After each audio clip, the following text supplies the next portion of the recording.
मैं राजनांदगांव से देवाशीष झा। पल पल की खबर एशियन न्यूज पर। राजनांदगांव संस्कार धानी का हाल जानेंगे रिपोर्टर देवाशीष झा। वहीं पिछड़ा वर्ग कल्याण आयोग के अध्यक्ष आरएस विश्वकर्मा राजनांदगांव पहुंचे। इस दौरान उन्होंने कहा कि पिछड़ा वर्ग को सरकारी योजनाओं का कितना लाभ मिल रहा है और उनकी स्थिति वर्तमान में कैसी है, इस संबंध का जायजा हम पूरे प्रदेश में ले रहे हैं। राजनांदगांव पहुंचकर हमने पिछड़ा वर्ग के प्रतिनिधियों से बातचीत की है।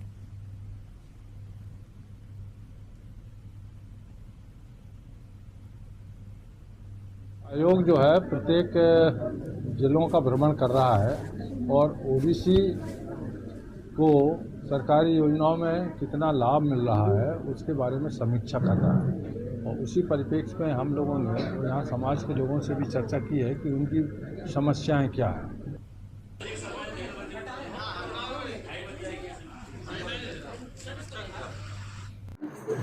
देखिए, आयोग जो है प्रत्येक जिलों का भ्रमण कर रहा है और ओबीसी को सरकारी योजनाओं में कितना लाभ मिल रहा है उसके बारे में समीक्षा कर रहा है। और उसी परिप्रेक्ष्य में हम लोगों ने यहाँ समाज के लोगों से भी चर्चा की है कि उनकी समस्याएं क्या हैं।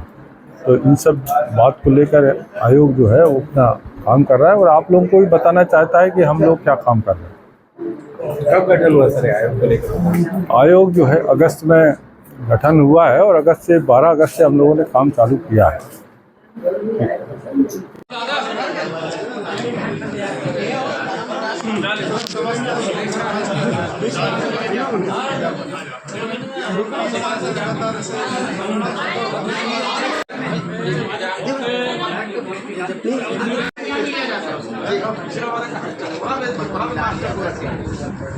अब वो पीड़ित है, परेशान करवा देते जैसे से आपको मैडम को पता है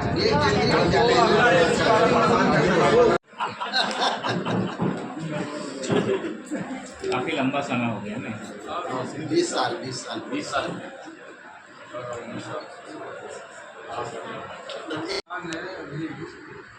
लास्ट मंथ हम लोग का आयोग गठित किया। ये आयोग ओबीसी आयोग से डिफरेंट है। ये ओबीसी मतलब ये पिछड़ा वर्ग कल्याण आयोग और सुप्रीम कोर्ट के डायरेक्शन से बना। सुप्रीम कोर्ट में एक्चुअली रिजर्वेशन के संबंध में कुछ लोग गए थे कि जो भी स्टेट गवर्नमेंट ने रिजर्वेशन दिए हैं वो आर्बिट्रेरी रूप से एक निश्चित संख्या दे दी बिना जनसंख्या का अनुपात चेक किए। तो उससे हुआ ये है कि कहीं जो रिजर्वेशन जिस राष्ट्र को मिला है लेकिन वहाँ उसकी जनसंख्या ही नहीं थी या कहीं उससे कम मिला। तो सुप्रीम कोर्ट ने इसमें तीन फार्मूला दिया कि सभी स्टेट गवर्नमेंट एक इंडिपेंडेंट आयोग बना। दूसरा एक है कि जो आयोग जो है आयोग का ऑब्जेक्टिव ये हो कि वो सामाजिक आर्थिक शैक्षणिक स्थिति पिछड़े वर्ग के लोगों की याद करे, समीक्षा करे और उसके बारे में कैसे अपग्रेड किए जा सकते हैं उनकी आर्थिक स्थिति को, उसके बारे में चर्चा करें। दूसरा ये कि इस संबंध का राइटर लगा है तो उससे स्थिति ये बनेगी कि जो फ्लैट 25% का आरक्षण है वो कहीं कम हो सकता है तो कहीं बढ़ सकता है। उसके लिए हमने एक सैंपल सर्वे हम लोग करा रहे हैं ओबीसी का। सभी कलेक्टरों को उसके डायरेक्शन दे दिए हैं, हमने वर्क करा दिए हैं, लोग काम भी कर रहे हैं और ये आंकड़ा हमको भी 15 दिन के भीतर मिल जाए कि प्रदेश में ओबीसी परिवार कितने हैं और उनकी क्या जनसंख्या में अनुपात है। उसके आधार पर हम फिर आरक्षण का प्रतिशत रिकमेंड करेंगे कि किस नगरीय निकाय में, किस ग्रामीण निकाय में इसका आरक्षण कितना होना चाहिए, सब्जेक्ट टू सीलिंग ऑफ 50%। उनके ट्रेडिशनल कौशल को कैसे उन्नयन किया जाए, क्योंकि ये जातियाँ जो है वो कर्म के आधार पर है। तो इनमें यदि हाईटेक करेंगे तो बहुत सारा रोजगार जनरेट होगा। इसलिए कहा है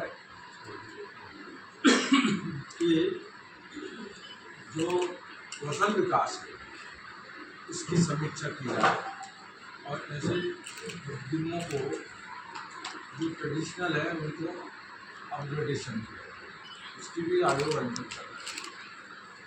तीसरा कि जो पावर शेयरिंग में भागीदारी है, खासकर नगरीय निकाय और रूरल निकाय पंचायतों, उसमें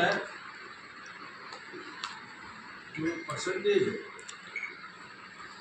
उनका वहाँ जितनी जनसंख्या है उसके आधार पर हो, लेकिन उसमें राइडर ये है कि SC/ST की जनसंख्या के आधार पर जो भी स्थिति बनती है उसको छोड़कर 50% के गैप तक आप OBC को आरक्षण दे सकते हैं और उद्देश्य। इसीलिए हम लोग एक चीज़ और है कि जो सरकारी योजनाओं में है उसमें पिछड़े वर्ग के लोगों को क्या फ़ायदा मिल रहा है इसकी भी समीक्षा करें। इसलिए जिला कलेक्ट्रेट में सब विभागों की मीटिंग हुई थी और विभिन्न विभागों की योजनाओं में पिछले वर्ग को क्या लाभ मिल रहा है इसकी हम लोग जानकारी एकत्रित करें। यदि वो प्रोपोर्शनेट से यदि कम होगा तो सरकार को फिर यथोचित सरकार को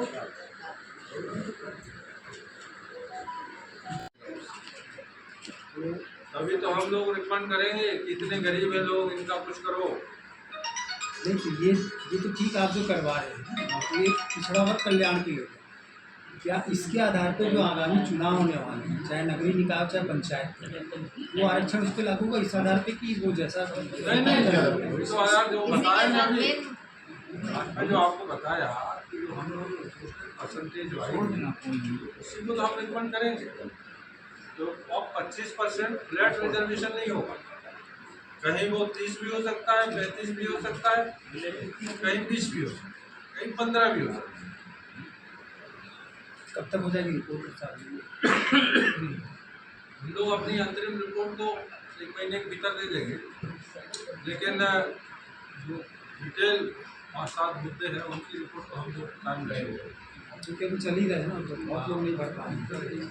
तो उसमें भी एक पॉइंट हमने मांगा है, बाकी बहुत सारी चीज़ें हैं जो हमको सर्वे का शुभारंभ कर समाज के लोगों से भी पूछ रहे हैं कि ये लोग क्या कर रहे हैं। सर समाज के लोगों की मीटिंग से ले रहे हैं, आप लोगों ने कोई अपनी कास्ट के बारे में कोई एनालिसिस की है कि पिछड़े हैं, ये अपग्रेडेशन कराया है या कोई आप कोचिंग इंस्टीट्यूट खोले हैं या कोई कौशल विकास की यूनियन, बताओ, पॉइंट आउट करो कोई अच्छी चीज़ है दूसरे समाज में उसको रिप्लिकेट करें या नहीं है, आपकी कुरीतियाँ आपने मिटाई हैं, सोसाइटी को अल्टीमेटली अपग्रेड करें।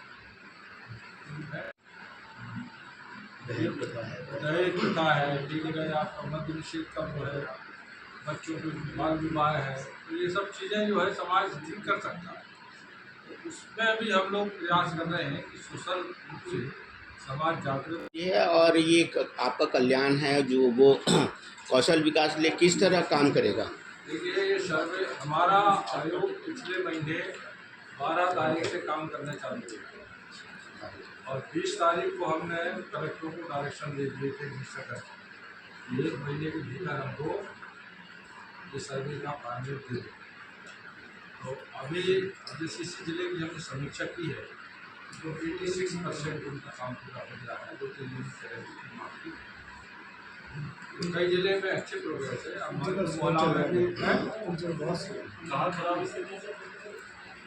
ये मेरे समझ रायपुर वगैरह में होना चाहिए, अब ये जिला तो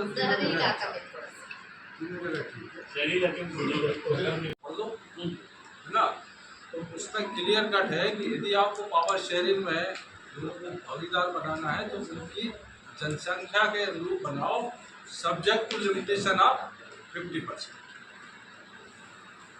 वही तो मैं कह रहा था कि जैसे शैक्षणिक है और भी 2-3 जो गिनाए आपने, तो वो तो जनगणना में भी हो जाती बातें। वो तो होगी जनगणना, ये शेयरिंग जनगणना तो होना ही है। क्यों आप शेयरिंग करके चुना लोगों को वोटिंग के लिए यूज कर दिया। ये कि जो फैसला भी दे दिया ना, उसके बाद अभी तत्काल जो है गणना का 1 दिन में हो जाएगी। 11 से बढ़ती 7, 24 चल रहा है, अभी तक नहीं हुआ है। हाँ तो कोरोना 4 साल कोरोना में कोरोना काल गया है साहब, इसके लिए जनगणना 11 से बढ़ता है। जी है, पहले जनगणना कर रहे हैं शंकर यादव जी हैं, जो शिक्षाविद हैं, वहाँ से जसपुर से है, मेरे को तो आप जानते हो। साहू जी हैं, ये साहित्यकार हैं दुर्ग से।